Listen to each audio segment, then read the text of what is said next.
Qurani-Kərim övladlara tövsiyə edir ki, valideyninizə yaxşılıq eləyin. Amma valideynlərə tövsiyə etmir ki, övladlarınıza yaxşılıq eləyin, övladlarınızla xoş davranın. Çünki fitrətən bu cürdür ki, insan övladları ilə xoş davranır. Bu insanın fitrətindən gələn bir məsələdir.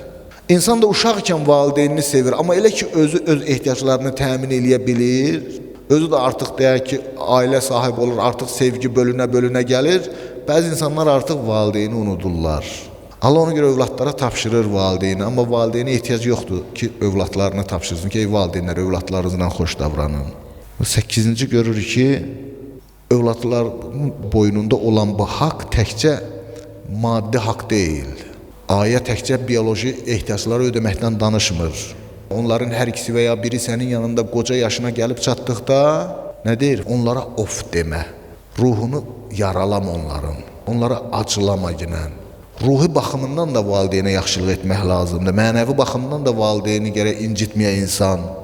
Hətta bilirsiniz də, məsələn, şəriətimizdə də var. İnsan müstəhəb bir əməl etmək istəyir, ziyarətə getmək istəyir, səfər etmək istəyir. Əgər valideyn razılığı yoxdursa, şəriət ona icazə vermir.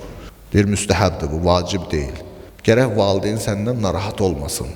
Valideynin narahatçılığı o müstəhəbbi aradan aparar, müstəhəbliyin götürər. Və 9-cu görürük ki, valideynə yaxşılıq etmək, onun ehtiyaclarını təmin etməklə yanaşı Allahın əmri budur ki, onlara xoş söz söylə. Söz böyük bir nemətdir. Bəzi hədislərimizdə də buyurur ki, xoş söz öz-özlüyündə bir sədəqədir. Birinə verməyə heç bir şeyin yoxdur, gözəl söz deginən. Mütənəbbinin bir şeiri var, ərəblərin məşhur şairidir, necə ki bizdə Nizami Gəncəvidir, onlarda da mütənəbbidir. Deyir, nə sənin malın var, nə ilxin var, deyir, hədiyyə etməyə. Halın yaxşı olmasa da, dilin ürək açan olsun. Halın ürək açan deyil vəziyyətin, amma heç olmasa dilin ürək açan olsun.